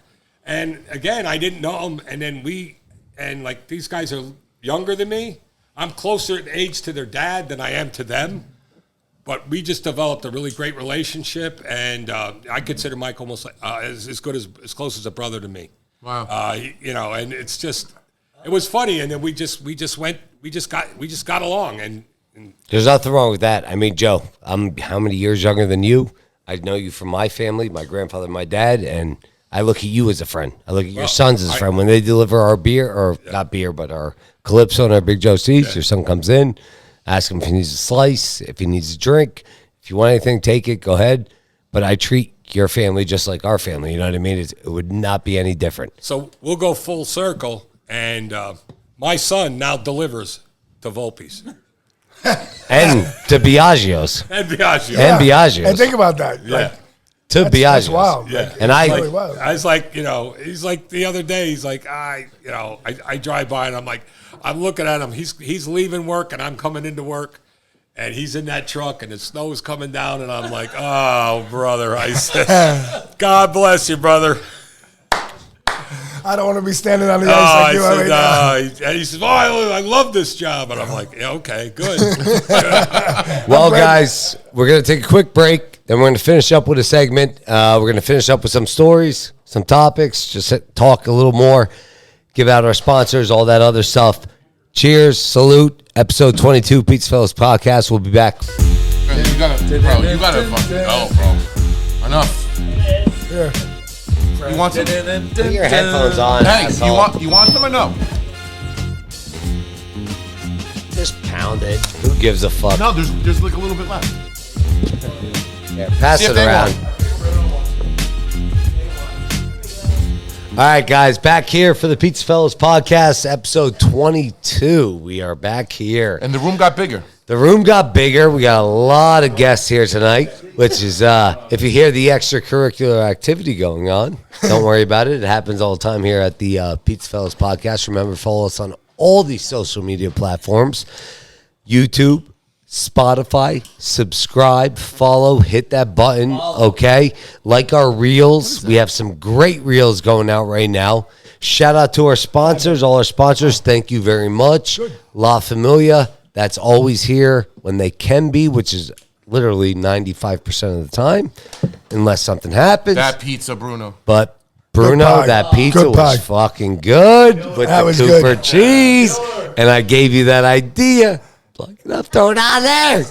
I love you, Bruno. That's my boy. That's my boy. Anyways, I just love Bruno. Sorry. I'm looking at him. I'm like, this guy's the best. He makes me happy. Like, if I could work with Bruno every day, he makes me the happiest man alive. I'm thinking about the dogs still, Sal. What about, the dogs. Stop. Tell about the dogs. I can't. So we had a special guest on today at Biagio's. Go ahead, Dad. Who was it? I wanted to tell the story. Go ahead. I'm sitting there in my office, and I have Rick from Cisco next to me. Yeah. I think Georgette and Ashton just switched. So I see your dad walk out with his phone like this. He's like, "You know who's here?" I go, "No, who's here?" He goes, "Celebrities here." So I'm like, "Holy shit, somebody's fucking here." So he runs out, and then I started filming. Michelle from the back goes, "Do you know who's here?" I go, "No, who's here?" Sidecar Riley. I'm like, Sidecar Dog Riley. yeah, I'm like, who? Now, Tabitha, your waitress, goes, "I can't believe he's here." He's awesome. You guys just don't know because you're not following. Rick's on the phone, right? And I go, "Who's this fucking Sidecar guy?" He goes, "I don't know who you're talking about." So I see him over, kneeling down, getting up, kneeling down. I'm like, what's he do? Who's I love here? the dog. I love him. And now there's like a commotion up there. I'm like, who the fuck is here? So now Michelle comes back. The dog is here. What dog? You know now. I showed you who he is. He's taking a picture with a dog like this. And I'm taking it. I'm taking it. That's the best part. I got 15 pizzas in the oven and I'm taking a picture. I'm fucking dying. I'm dying. I'll be honest. It's a It was cute a dog. great dog. I love it. But the one worker comes in. He came in for half a day. He goes to me. It's not Bentley. He goes, "Is that Bentley?" I said, They look the same. I said, "No, it's not. It's Bentley. It's Sidecar Riley Jack's fucking dog." You would think a fucking celebrity walked in. He did. He's a celebrity. He is a celebrity. I know he is, but The best part of the story is this. Yeah, the best part of the story is this. He's a great dog. The people are great people. They're really they are. no, They're they great are. people. They are. They're great. The best You guys part, just didn't happen to know who yes, he was. but the best part is we were on the opposite side. So he's at table one in his office, and I'm making pizza, and I looking at him, and I'm saying, What the fuck is this? and then I'm like, and they're like, and he's, I mean, these people are fucking kissing the dog. They're fucking, I thought that we had pizza. My dad's telling me to throw a slice in. He goes, "Sal, Yeah, he ate give me pizza." a dry crust for the dog." What do you want me to do? Cut me the in it. slice. Tag me in it. Cut the slice. He goes, He ate the vodka slice. yeah, he ate loved the it. vodka. Oh my And then he God. ate another slice. The Yeah, fucking I dog fed it loves to him. pizza. Yeah, But he that's loves what it. happened today. But shout out to the dog. Sidecar. What is Follow him. The dog is phenomenal. it? What's Yeah. the name of the dog? Sidecar Dog Riley. Follow him. Sidecar Dog Riley. Sidecar it's- Dog Riley. Go on I Facebook, guess and we're it's just- amazing what this dog does. 60 miles per hour, sitting in the sidecar with goggles on and a cap. I Well, mean, yeah, it's then my amazing. mom came up, Yeah. and then my dad yelled across, "That's just my wife, Gigi." Like the dog knows. Like the dog knows. The dog must know. Like the dog, don't worry, don't bark. That's my wife, Gigi. The best was Like she the comes dog with, fucking knows. she comes with panettone, right? She Yeah. cuts panettone up. Joe goes, "Have a slice." So Rick's like, "What is this?" That's just a whole nother subject. He's like, what is this stuff? Yeah, but this is what happened today. He goes, So I got to get up. Maybe the dog will sit here. I don't know. No, you just got to No. come to Biagio's every day of the week because there's something. so Rick fucking- goes, I don't know if I could eat that. I have allergies. I said, fuck you and your fucking allergies. Eat the fucking thing. And when he says this, it's not quiet. You're in the front door. You hear him. So he goes out. He goes, Rick, I'm making pizza again on the other end. And he goes, Rick, fuck you and your fucking allergies. You have nothing to fucking worry It's about. like every Stop time we paying put food on the attention. table, that's the first thing he says. I got allergies. Is I there fish love in it? Rick. It's bread. Well, who puts fish in bread? You know what I mean? And my wife goes, "You're not Italian." And I he walked says, in the back "Are you today. German? What are you?" She goes, "Czechoslovakian or something." Yeah, he goes, no, I'm hungry. I walked through the back today. He's, where the fuck is he? By the dollar. So I walk around. He goes, I got a sandwich for you today. That was a good sandwich. Yeah, it was. That was a good fucking Oh, sandwich. that turkey's good. That was good. I roasted that turkey's good turkey sometimes. myself. That's I cut very it, good I turkey. carved it and put it on there. But All right, anyway, so where sorry. are we? Episode 20. Take a shot. Man. Episode Take a shot. 22, Salud. cheers, shot. Salud. So, real quick, let's get into something here. When did Fran, Joe Marino, and Joe Ruffino all meet each other? I mean, we met when I was 17. No, all three of you. Well, I met you Like guys, together, pizza like- fries, and the cheese. Like you guys used to come in when you were young kids Oh, all the time. remember- You used to walk down. You used to I call remember being 9 Grab years the mic. old. My Grab the dad. mic. I remember being 9 years old. My dad would send me down the street. Yeah. 19th and Allen, order some pizzas because we used to be closed on Sundays. Oh. So you guys were open. So a lot of times we would sit at Volpe's, which wasn't open on Sundays at the time unless you had a special license before like the Sunday ticket. When I was a little kid. You couldn't have beer on. You couldn't sell. You liquor. had to have a special license. Like a lot Really? of bars weren't Oh, open on really? Sundays back Till what then. year? I mean, I was little. You That's too, probably Joe, you We had 80s. we had a Sunday sales beer license from the first day we had it. So our beer license was a Sunday sales, but the average liquor license didn't have Sunday sales. And I want to say You had to have a certain percentage of your food, I think. Exactly. A certain Yes, percentage of your sales had to be food. Exactly. And Exactly, we that didn't was do it. a whole lot of food at that time. And then it changed, I think, as it went into. Would I be correct to say the They 90s? had like Sunday sales, and you had to have a certain percentage of food. You could open at 11 o'clock, and you couldn't serve anything after before 11. And I think probably Closed a little bit early. I think you had to close a little bit early. So it was like a Sunday sales license. And then, of course, every rule, somebody knows how to beat it. So then people started saying, well, you know what? I sell a lot of potato chips, And then everybody would fudge the books. And all you really had to do at that time, if you paid the tax on the food, then you say, well, listen, I got 10% sales of food. Here, I'll show you. Here's my liquor. Here's my food. Here's the tax on the food. The government. Okay, we'll take it. And then they after that, they opened it all up. And, Well, what do they see? They see the opportunity. well, yeah. Yeah, and so I remember my earliest memories of you, Joe, were probably 9 or 10 years old. My dad gave me a $20 bill to go down there and get a sausage and onions pizza and like an Italian hoagie. I can see you over the counter. It's like, it's Yeah, like right here. peeking up, you with the gold chains on, and be like, "Oh yeah." Yeah. And But nowadays, if you did that, I would not. no, that's late '80s. Yeah. No, absolutely. I'm saying, Yeah, late it's so 80s. funny though. Like that was normal. Yeah, Yeah. but we knew him. Like when you walked in the door, we knew what you had. Yeah. You know what I mean? And, it was like that was how it was on those days. So then, from that point, I knew you as a kid, and Yeah. then my dad was the high school wrestling coach at Central Catholic, which Yeah, is where for you what, went. like 10 years. Yeah, he started, I think, Oh, in Bob 80. was a Central Catholic high My school. yeah, my Yeah. dad, Really? Oh, my God, yeah. I didn't know that. My dad was I had no idea. My dad When was he the- wrestled in school, what did he win? He won. Yeah, he was. I think he took second in districts. Okay. He was a really good wrestler. Yeah. For that time, and then he was the head coach at Central Catholic for 8 years, from 84, 85 until Oh, so Dad, My- you were with him your senior year.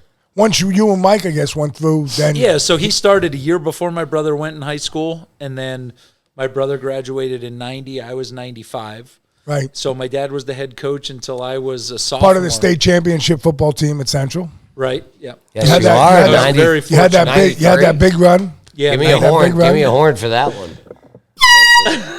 Yeah, I was you very started the fortunate. dynasty. We're very, those guys started the For dynasty. all our guests, we're very Central Catholic. Alan Custer's Catholic. So Fran Volpe's won a state championship in 1993. And listen, there's only a few fucking Valley teams that win state championships consistently, and Central Catholic is one of them. Yeah, Yeah, I was that very was a great fortunate. team. That was Yeah, a- we had that unbelievable was athletes stacked. at I the mean, time. well, I like to say Central in the '90s. We were the Florida State of Pennsylvania. Fuck yeah. Yeah, you are. We were good. We were No, good. We had a but lot of good What guys. do you mean? What's that picture of? I'm going to bring it up. That picture on fucking Facebook where you guys all before the night of the state championship team went bald. Shaved our heads. Shaved your heads. And only, who didn't do it? Yeah, It I was was- one of. I was the You were first one. one. to go. Yeah, you were the first one to go. Yes. That So was I had it. no hair. No hair. And then after the game, we lost our eyebrows in this post-game celebration. Wow. But you guys won the state championship. Yeah, and I mean the names Listen. on that team.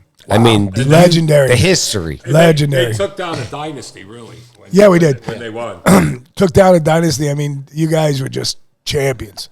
I mean, what Fairclaw had 153 tackles his senior. It was Yeah, insane. it was something insane. Harold he just knew the play. It was like a Ray Lewis. of a Sarah fucking- Melly, Timmy Cramsey. What about Chi-Chi?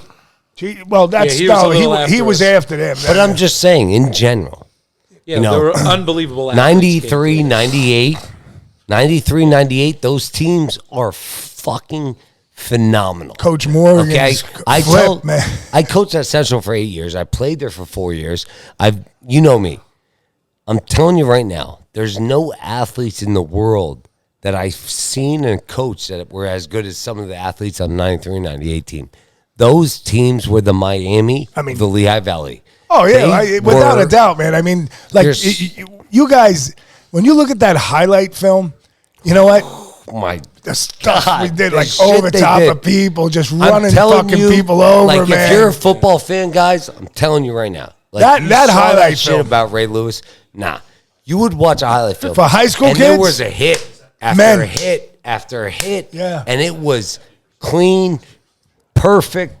It was just the fights with Becca. Becca had some teams, and the battles. Berwick, that's going back- up to Berwick. my Listen, gosh. going to Berwick, you're going into a fucking military camp. Like they got fucking ovens Yeah. in there. They're going to burn The you. town was shut They're down. like, fuck you. If I'm you telling lose, you. we're putting you in an oven and cooking you. That, Wasn't that who when you took Berwick down? played, When you drive in that camp and it's those walls surrounded, I mean, they built tanks there during World War II, and then they the put a fucking town stadium inside. literally would shut down. Shut down. when there was Mount a game. Carmel. Mount Every Carmel. single person in the Remember town. Mount Carmel? Mount Carmel, you go to there. Oh my! Mount they Carmel, would man, kill they you. would stand on the top of the hill drinking. They'd have the keg outside, but if you went to that side of the fucking end zone, that crowd was fucking notorious. I mean, if you brutal. I can remember when we were there, and he was punting off the 1 yard line. The shit they would yell, like it sounded like you were in a stadium of 80,000 fucking people, and it was just so exhilarating. I was there one time. We were there that game. I scored a touchdown. After I scored a touchdown, I looked in the back of the end zone. There was a guy dressed up in a Central jersey, and at the time I had my curly hair. Yeah, they All always. right? I had my big curly hair. There's a guy with a fro on with 88 on it. And he looked at me, he goes, "Fuck you, I hope you fucking die." I mean, it's shit. And That was I said to myself, I said, "Where the fuck am I?" I said, and I'm a sophomore. I'm 16 years old. I'm starting varsity. I just scored a touchdown in Mount Carmel in the biggest game of the fucking, and it's the first game of the year. It's the first game of the Crazy. year, and I'm like, I Those don't are know. games. And They I were, was they like, were a strong team, Berwick? They're strong. no, Berwick, Mount yeah, Carmel. Mount Carmel. Mount Carmel. Yeah, Year some of those after year, games, Mount year after Carmel. year, man.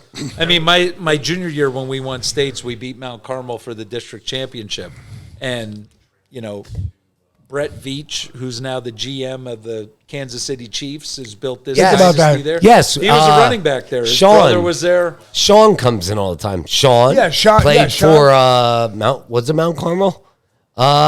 He played for someone up there, but the guy you're I talking think it about, was Mount Brett, Carmel. That's his Kansas friend. City. Wait, that's who his gets him. best Yes. friend. That Yeah, gets my him brain tickets. is. Sorry, guys, my brain is trying to catch up. I'm going through the folders. You know, But that's he his tells us buddy. about him He all the played time. at Mount Carmel. Yeah, Yes, that's what it was. He'll fly Mount down to Carmel's Kansas where the City. fire is, the underground fires. Centralia. That's Centralia. Oh, okay. That's right. Close. I don't know where that is But- compared to Mount Carmel. Yeah, That was sports the wise. old- That was the old Pennsylvania conference. Yeah, Mount Carmel. Different time though, huh? Different Yeah, time. no, They were I mean- all small towns. They're all small. Pittston, they used to have like Pittston. Pittston, Mount Wyoming Valley West. Remember George Yaniger? Yeah. Remember George Yaniger? He Yeah. coached at Wyoming Valley West. Went 9-2. They fired him. Yeah, Really? that's how it 9-2, they was. fired him. Oh yeah, those guys, football was their religion. Yeah, that's how it is in PA. Small towns, man. Listen, I'll Yeah, say but it all day. PA football is the best football you get in the Northeast. I agree. Anything. Like I agree. like you said, Down Berwick. out. Berwick was like You Berwick can't- was like college. I mean, there's stories I can remember. You got Blue Moon, Went you got on fucking went all on these in the teams practice that- field. Major fucking man. Major man. And if you dare went to that direction today, Jesus Christ, parents would fucking shit themselves. Now, Fran, real quick, as we're talking about sports, Fran, you wrestled at Harvard. Yeah. Yes. Oh, football and wrestling. Yeah, I played football. You were a There you two-sport go. guy Yeah, at Harvard. I At played Harvard. football 1 year. I wrestled all the way through. Was captain of the team my junior, and senior year. And actually, you had a reunion I saw you posted. You Hey, guys, that's they legit have a stats, room bro. with all the captains on it, was it, or something? Or like pictures of you? Oh, they redid the wrestling room. We had a big Okay. renovation up there, and You there's- were up there for There's that. a captain wall that. Do you they go put my up a picture lot? On. I do. I'm the chair of the Friends of Harvard Wrestling, Awesome. so I'm the head of the alumni for. Well, I Harvard. went to Bentley right down the street, so I'm your So brother. they did it with all the captains. You're up there and stuff. Yeah, I got a picture up there. I was a That's captain awesome, for 2 Fran. years. I was very fortunate to be around some amazing people, coaches. You know, it's funny sometimes coming from a little town like Allentown, and you know, I've been so Make it to an fortunate. Ivy League. Yeah, I've been Oh, no, fortunate. it's- Well, wait, think about it. He played for Harvard, Ivy His League, brother and his went to brother went to Army. West Point. Or West Point, Wow. excuse me. I mean, what an accomplishment! That's an accomplishment. That's an it was- accomplishment. That's today, I was just before I came in here. I actually talked to my coach Jay Weiss, who's an Allentown. We He's talked a about that a William few minutes Allen ago. graduate, and today the head coach from Harvard actually just retired after his 30th year, who was my coach, and my Wow. wrestling Wow. coach are both still coaching there. Holy cow. So it was. So it's- you're in direct contact with them all the time on the board. I mean, Jay Weiss is one of my good friends. Like we've actually become very good friends. and how is the wrestling over the team years. now? Good? Yeah, they're good. They actually just beat North Carolina last week. Awesome. You know, Wow. So I mean, it's North Carolina was ranked in the top 25, and they just beat them last week. That's awesome. You know, when we were there, I was fortunate to we had All Americans on our team every season. We wrestled the best teams in the country. We were ranked as high as 13th in the country. You know, so I was, like I said, I've been super fortunate to have people around me my entire life, from high school, you know, whether it was my dad was my coach, Jack Kuvo, everybody in the Lehigh Valley. Jack is Good wrestler. Good wrestler, man. unbelievable. But Unbelievable he wrestler. helped me more than anyone. Yeah. Eskimo, everybody around here. Eskimo. In the 80s and 90s knows Esky. Yeah. And He's in the fucking diner every morning. Yeah, go to Trivet. He's over there. yeah, and He's I've always been there. fortunate. I went to Blair Academy. I went to Harvard. I've had unbelievable coaches and teachers my entire career. Took the right process. Took Yeah. the right process to get where And you I are. had the right people around me that guide me the right way. My family, you know, put me on the right track. That's and- Well, definitely- listen, the apple doesn't fall far from the tree. Yeah. You were three kids. Look, Your daughter's kicking some butt. Yeah, And she's doing very well. I see some of the posts and things. Very the nice. Kids are doing well. It's fun for me because now I'm the coach of elementary at Parkland, and we have a lot of kids coming up there now. We have the biggest numbers Parkland's ever had, and you know it's fun. You know, as we were talking about in the break, it's like, you know, you only have a certain amount of time to help coach your kids and be around things, and just like that, snap your fingers and 10 years goes by. Yeah. Oh, 100%. I just went to Orlando Coached my son. We lost by 1 in the national championship for 6-year-olds. Yeah, I Like, imagine think about that. Yeah. I had 6, 7 families pay thousands of dollars to go to Orlando, play a national championship that we got a free bid in, okay? But we go there, we beat the number 1 team in Texas. We beat them in the semifinals, 14-13. And then we go in the championship and we lose by 1. The last It's play. amazing that And those my kids, opportunities listen, are my even kids there. cried. My kids cried. My son cried. 2 other 3 guys. When I got back to the resort, sat in the shower for 20 minutes by myself and cried. And people say to you, why do you do it? Because if I put all this effort into this, I expect to win. Sure. And when you don't, you look at yourself and you say, what the fuck did I do wrong? So I sat by myself and my wife's like, are you all right? I'm like, yeah, I'm all right. Just leave me alone. And I sat there and I just cried my fucking eyes out because I felt that I let them down. You know what I mean? So that the youth sports, all that shit that we've done, you experience, you have to do it. I think this is a good conversation to compare because if you say, well, that's a youth team sport, right? And you have that kind of emotion, and why do you want to win so bad? But when you wrestle, you have nobody to blame but yourself. Yeah. And you want to win that bad. Yeah. Like you're not in wrestling, and if you're competing, there's no like, okay, did a good job. You lost or you won. Yeah, wrestling. And you want to win. A little bit different. Wrestling's a little bit different than other sports, I think. Yeah. Especially now coaching little kids. One of the things that I've learned, that's really in the last few years, I think has really made me look at things a little bit differently. I think every kid should wrestle for a couple years. Not every kid's a wrestler. Yeah. But when you go out there by yourself and you're on the mat and it's you against another kid, I think there's something about when you hit another part you of go the mind. 100%. Yeah, you hit another part of the mind. You fight off your back. You try as hard as you can to get off your back. And even if you don't get off your back, you're still doing something like this animalistic thing of like just fighting as hard as you can. Well, it's like the UFC guys. Look at the UFC guys. Could you be a fucking UFC fighter? No. I don't think any of us here could say that they could go fucking do something. Well, I would say back when I was in jiu-jitsu and I was doing that stuff. Yeah, he was a black belt. I was a second degree in jiu-jitsu. I was pretty fucking monster. Good. Yeah. At one point, if I wasn't doing what I was doing, I really wanted to. I liked that one-on-one. I liked if I could get somebody in the chokehold or if I could get somebody in a leg hold. Like, the more I learned, and then, like, we used to, right down here, down the street from my house, Resurrection Cemetery, I mean, there was a group of us, about 15 of us, that we would train on the ground, like, without mats. I remember, like, we invited a group of Gracie guys up from Philadelphia one Sunday to go to the dojo. And so they came in and said, where's the throw mats? And I was like, the floor. They're like, you have no throw. I was like, I don't know what the fuck you're talking about, bro. If you're here, you guys want to train? We throw like this, we fight like this. What do you guys do? It was like, well, we use throwing. I was like, we don't fucking use those here. So then it just went down. We trained for like 4 hours. But that was probably because I wrestled my senior year. Only because I was thinking I was going to go to Muhlenberg College and play football. So I wanted to stay in shape.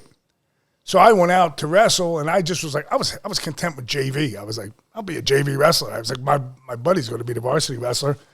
Next thing you know, Coach Holmes says to me, he goes, you got to wrestle off. I was like, what's a wrestle off? And he's like, well, we got to find out who's going to be the varsity wrestler. I was like, him. He's like, it doesn't work that way. I was like, yeah, it does. He's like, he's my friend. He's been wrestling. He's a varsity wrestler for 3 years. I'm just here to stay in shape, Coach. I just want to learn to run 5 miles, and I want to just get stronger and better. You said, Coach Holmes, we wrestled Northampton this week. He's going to wrestle. So next thing you know, I'm in a wrestle off. So it's got to be 2 out of 3. So the first one goes, and it was such a big thing at school because it's like we're going against each other. Next thing you know, we go down, and now I'm feeling if I lose this, I'm fucked. Like, I can't lose. Like, now I'm realizing, like, I got to change my mentality. We did the first match. I won. Did the second match. I won. So it's supposed to be 2 out of 3. You know what they told me? They said, we're doing a third. I was like doing a third. And then now I was pissed off. I was like, no fucking way. I was like, I didn't even tell him. I said, this is fucking bullshit. Can't lose. I was like, can't lose. I remember fucking getting him in the neck, and I'm turning him, and I'm yelling. I'm in the old wrestling room at Central. He's fucking down. And that wrestling room's like a garbage can. Like, he's fucking down, and I'm like yelling, and I fucking hung in there. I won it the third time. God, I was like, fuck you, fuck you, and I walked outside the bar. I was like, I fucking did it. Now I'm yours. Now we go. And then that year too, I mean, I was green. I got cross-faced in a match from a guy. That and Fran, but I'll tell you this quick. That wrestling room was fucking a dungeon. Fucking shithole. That was a dungeon. You guys remember that shit was fucking bad. It's not even there anymore. You get herpes. That's when you could smoke in Rockney. That's when you could smoke in Rockney. You're smoking in there. So I'm in one of my matches. I'm young to it. I'm losing for fucking stupid shit. I think I ended up being 7 and 12 or 7 and 4. Like I had a 22-second pin. Like that was you know, I did some great things.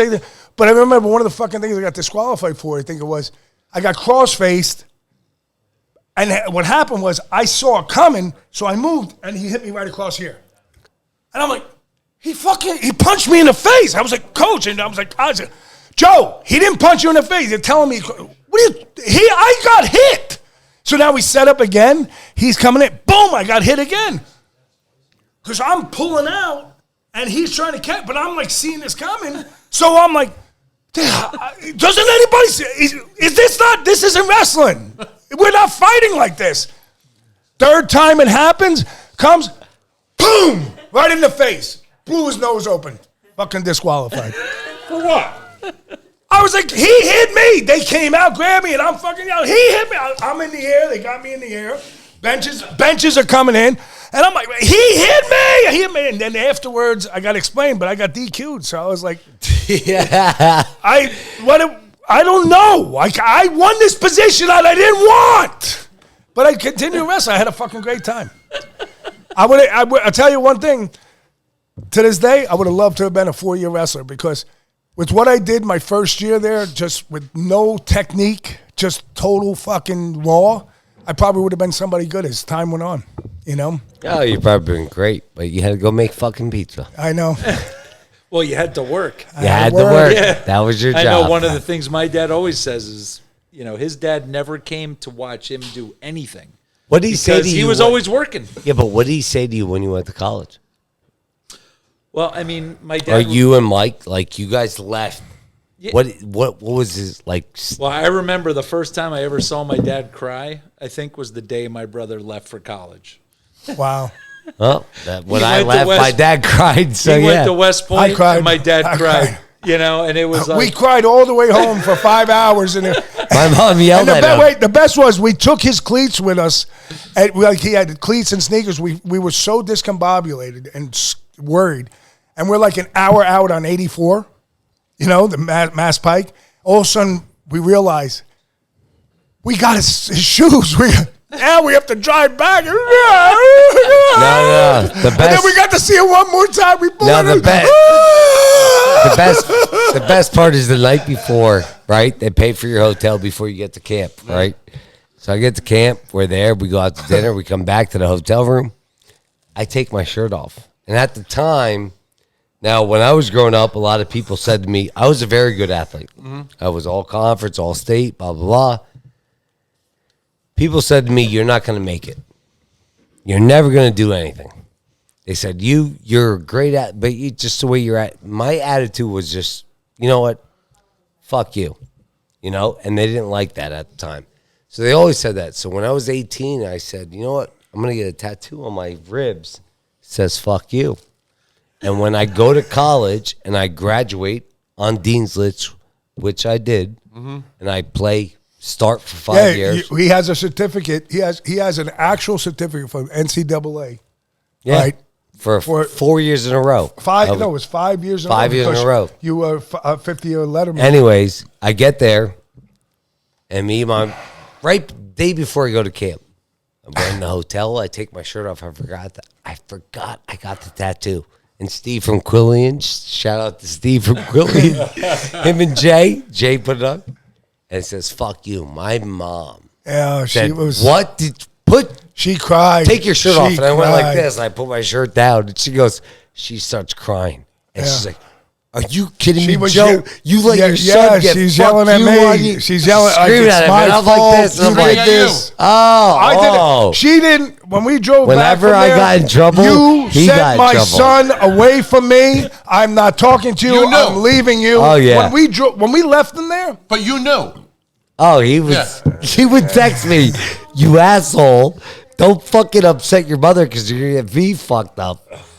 and You drove 5 hours back. You gave it to him, right? She didn't talk to me for about 30 to 40 days. We passed each other in the house. Okay? Oh, yeah.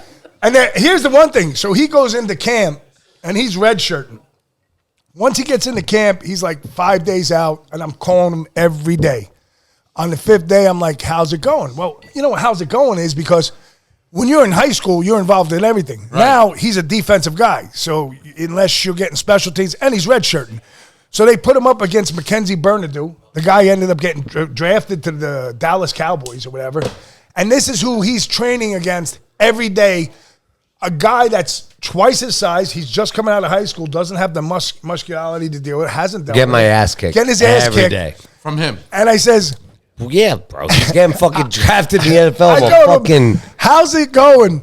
And he's like, "I don't know. It's just not going that great." I was like, No, I told him, "Come pick me up." "Yeah." And I I was like, said, "Come pick me the fuck up. Yes. I don't want to be in Boston." So then what I said to him, I go, "This is what I said." It just came out. I said, "Listen to me.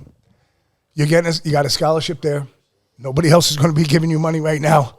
That's where you are. I love you with all my heart, son. Suck it up and fucking you're not coming home. Goodbye." And I hung up the phone at the pizza shop. Let's say what you really said. He said, "I love you, son. Don't be a fucking pussy." Oh, is that? He said, "Don't be a fucking trying to make pussy." it You're trying to make it, but let's just say what it was. He said, "Don't be a fucking pussy, but I love you, and you're my blood. So make sure you continue to go." And then when I hung up the phone, though, I sobbed like a baby. I was like, "What the fuck?" I was like, "Okay, Like, what do you do?" asshole just left me 5 hours in Boston." I was like, but a best 4-year time- starter. Yeah, You know what I mean? He redshirted and he started every fucking game, played fucking time, had fucking great plays. And you know what? I got to drive up there and I enjoyed. We had so many great times. I mean, Boston's a great area. You know, Unbelievable. It really is. Did Bob ever go up to Boston? My dad, how about this one? I wrestled, I don't know the exact number, I'd say 140 matches in college. Wow. My dad missed one. Come on. My sophomore year. Traveling around the world. You're traveling everywhere. He made it to all those matches. That's Texas, incredible. Hawaii, Illinois, Indiana, Hawaii, Wisconsin, Michigan, all over the East Coast. God bless your dad. One sophomore year, his flight got delayed going into Michigan, and we wrestled Wisconsin first in 9 o'clock in the morning, and he missed the match.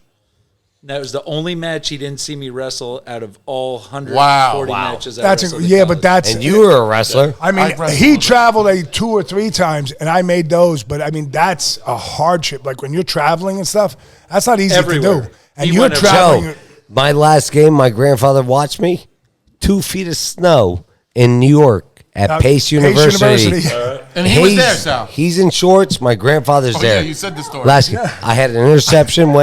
But imagine my grandfather, that old. Yeah. That's with the grill, right? With the grill. Yeah, when we left the grill, I left everything. Get the fuck out of here. So what happened was we left. That was the Northeastern. Well, you were playing. Remember the Northeastern when the trees, the whole area went down and everything? So that morning we woke up. It was fucking 72 degrees. I got shorts on. I got my Dark Martens on. I'm a big guy. Get up there. By halftime, you played football in snow. Ridiculous. I'm talking about. We had 2 feet of snow. It just came down like that. At the end of the game, we had the tent. We had the lines. grill. I had the coolers. I was like, it's come out. Get in the car. What about? I told my, I don't give a shit if we left the fucking tires here. Get in the car. We're going out. We're in a fucking monsoon. I says, get in the car.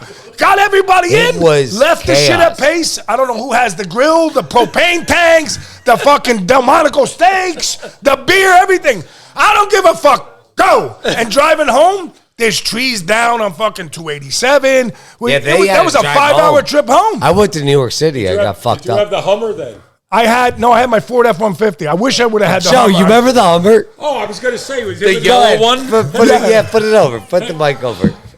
You talk about him with jujitsu and when he was driving around about 4 1/4, running around there with that fucking Hummer. Yellow Hummer. Oh, jujitsu my ass. I don't want to be bothered with this guy. You want to know what he did to me?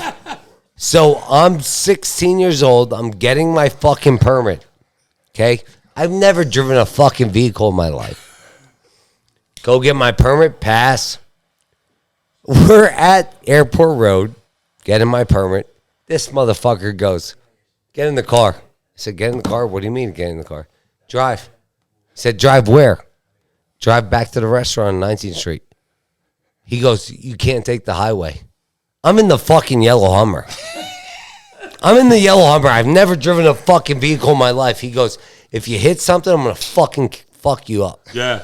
I said, he made me go down fucking Fullerton Avenue to my cousin Gus's spot on Elias, make Yeah, we it did right, it. and We I did drove. it. I did it. There was no I didn't touch accident. anything. Next thing you know, I'm thinking in my head, Intimidation works in life. I'm like, what the fuck? You can force somebody to do something and they do it right. Right. It was just so funny. That yellow Hummer. But go into it. Great stories. We got the Yuengling, what is this, a vest juice? It's a jacket. Jacket. We got this. Hey, guys, we're going to give this away. Go on to our YouTube and our Spotify and make a comment. Go basically YouTube, guys. Go on YouTube. Just give us our comment. We're going to pick the best comment out of here, and you're going to get this beautiful jacket. And Juice, we had a bunch of new people from YouTube this week, you said, right? Yeah. Very good. Very good. 35. Beautiful. Well, you got to Beautiful say, I vest mean, right there. I got to say, having Joe Marino on, a local legend in Lehigh Valley, Banko Beverage, you know. Oh, wait, how about the way we all came about to get this Joe Calypso's? Oh, okay. Yeah. Let's hear that. We got to talk do about that. that. So I went to the liquor store. So I'm walking out of the liquor store, and I said, I'm going to bounce in. I'm going to bounce in and chop it up with Joe a little bit. So I walk around, and here's Justin standing there. And I work with Justin at Internet with Banko. And I said, you know what? Because I was watching this because I think it's a great format. And I saw the one day that they had a craft beer. Right. Some craft beer. Yes, They had a some brewery. things on Yes, there. yes, we had a And brewery. I said, we have these great drinks, this Calypso and it's Joe's Tea. And it's it resonates really great with pizza shops. You have it in your cooler. It's Oh, my God, we sell the just shit out of it. Grab it. And I said, well, how about this, Justin? I said, we probably, I enjoy your thing. I said, I'd like to be, see if we can be a part of it. And I said, I don't know where we can go, but I know where we could start. I don't know where we're going, but I know where we could start. Let's start with some product. You put it on your table. 100%. And, with the Joe's Tea and the Calypso and put it there and let's see what happens. So good. Our guy, Jim Glassick, gets together with Antonio and, we're building something here. And, all these guys that they have a discount we have built in for PizzaFellas. And so, hey, if you're watching this and get a hold of Jim or get a hold of Antonio, say I want the PizzaFellas discount, you're going to get treated well. And It's a great product. Yeah. I mean, I'm going to tell you right now, our coolers, you saw when you came in. Yeah. Our coolers sold out all the time. Yeah, it's just going out the door. I'm amazed how much people grab and go with that. All the time. I mean, you really guys. What do you sell it for, Sal? My Big Joe's Teas I'm selling right now for $375, and so are the Calypsos. Yeah. Oh, you're selling Calypso too? Yes. Okay. And I sell my A-Treat for $350. I mean, it's like it's almost like desserts and Calypsos. Nobody even questions the price. And A-Treat is brought to us by Jandal, which is Jandal. We love Jandal. I mean, the Jandal family. Mark with the Jandal, A-Treat. we have a very Dave good relationship. Jandal, Dave invited him. shit, he invited my dad on his jet to Yeah, fucking he Key did say that West. to me one time. He says, if you ever need a jet, let me know. I was like, I don't know how I can handle that. Like, I don't even know how I can call him up and I ask can that. handle it. I'll tell you that much. So I guys, get think me that on. would be overstepping my boundary, you know. But we got a lot of this is the Allentown. This is Lehigh Valley. You got Volpe. You got Joe Marino from Banko. You got Joe Ruffino from fucking Biagio's and Ruffino's. Salvatore 1526 Ruffino's North Pizzeria. Cedar Crest Boulevard, Allentown, Pennsylvania. There you go. But before that, my grandfather, we built relationships. 1902 Allen Street. Yes. Yeah. And till this day. And Antonio's involved. He's got his companies that he's been involved forever. And his Capri. family. But your dad, oh my God. We got Carmen. Oh. No, we get his dad on it. His dad's got stories. His dad, he's got stories. So one thing I'll say before we wrap it up, Joe, Fran, Joe, you can start first since the mic's that pointed that way. What advice would you give for an entrepreneur right now? So a small business guy getting into the business, a bar business, pizza business, whatever. Say to grow. To grow, well, one thing you got to have, and which is missing in a lot of people, is work ethic. And you got to be able to say, you got to be committed. If you just want to own something and just say, listen, I'm going to be the owner, it doesn't work. It just doesn't work. You have to be in there. You have to be slugging it out. You have to show your employees that you're there and you're the leader. And No, I agree 100% because I'm going to say a statement right now. And even though Mark Cuban, who I'm going to quote, I can't stand the fucking guy because he's a fucking lib, but I will quote him right now. He said something to someone. He said, I'd rather make $70,000 a year working for myself than $140,000 a year work for someone else. And he said, if I can just work for myself, make my own business, and grow to that point, and you're exactly right. A lot of guys think they can just make money, get to that point. They don't realize, work it. When you get to that point, now you can get to this point.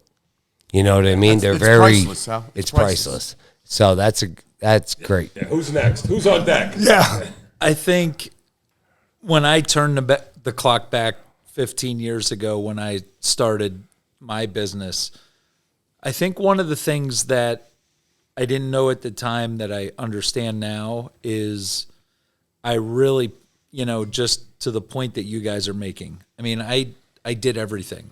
Every piece of my business that I now have somebody doing, I did. Whether it was in the kitchen, whether it was bartending, cleaning the toilets, mopping the floors, I can now pay people to do some of that stuff. Mm-hmm. And ultimately, I think, I don't know that I could ever work for someone ever again. And I've been self-employed or 100% commission in every job I've ever had. My first job when I met you, when I was a headhunter, I was 100% commission. I made zero money unless I sold. Then I had a mortgage business for a few years, which I know you know about, Joe. We were all through that. Yeah. And then it was 15 years now. I've been self-employed for the last over 20 years, and I'm 46. So I worked for somebody for a few years, and I learned that, it's what you put into it is what you get out, and the more you put in, the more you get out. It's pretty simple. If I want to make more money tomorrow, do you know what I can do?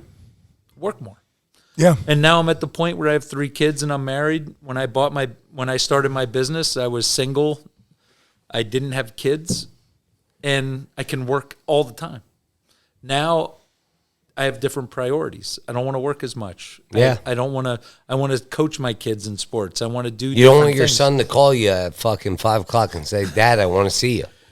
And it happens. And I can go see Let's him. be honest. It happens. Yeah. When back when my dad was fucking and Joe was working, I couldn't FaceTime my dad and say my dad, but I was wishing my dad was there. You know what I mean? If my kids have a snow day now, guess what? I can go sit at home with them and there you go. Yeah. You're right. Like You're my right, father Bo. said, the thing that he lost in life was time. Time you can never get back, right? So he makes everything up now, tries to make everything up now, which we didn't understand when we were kids, but we understand now. You know what I mean? 100%. The most valuable thing in life is time. Look at this. This is family. This is love. This is what we're talking about. A good story, good family. But How do we we're going to have a wrap it up? shout out. We'll wrap it up now. Banko Beverage, the legend Joe Marino, Jim Glassick, our good friend here, Fran Volpe, and the Volpes, Emmaus in Allentown. Our featured beer tonight was Yuengling Flight. Yeah, Excellent. we got it right now. Great beer. Okay. Go ahead. Again, want to congratulate Joe and Georgette, the Ruffinos, the Mario and Janelle for the birth of Valentina Grace. Valentina Grace. I saw a picture today. Georgette showed me. It looks like she just came out of a beauty salon. She has like hair down to here. She looks just like Gigi. That's what happens when you're just like Gigi. Mexican, Arabic, and Sicilian. Yeah, that's right. That's what happens. Yuengling, America's oldest brewery, 195 years. I still can't get over that. I want to thank everybody for coming again. This is our 22nd episode. I'm still thinking about that pizza that Bruno made. I'm going to pick it up Friday. Absolutely delicious. Go see Bruno. He'll make it for you. What are you going to call it? The PizzaFellas Pizza? You might as well. All right, I just gave it the name. There's the name. No pizza too big. No pizza too small. There you go. That's right. So here's Freedom Funnel again. Freedom Funnel. Let's do this one more time.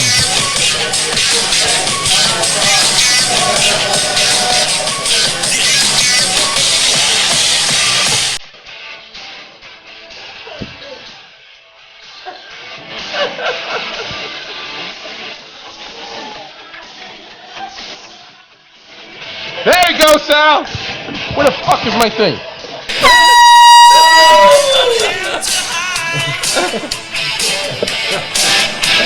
Look at Georgette looking. Oh, yeah. There you go.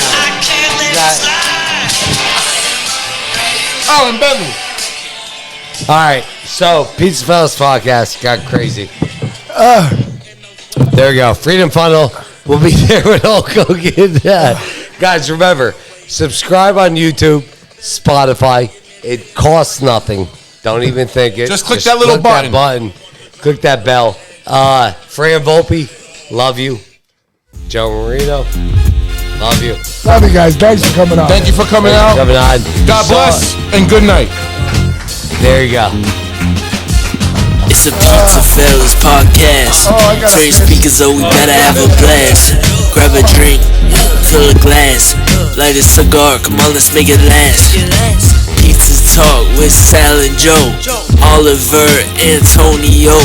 Pizza stories, they gon' tell us. Let's have some fun with the PizzaFellas.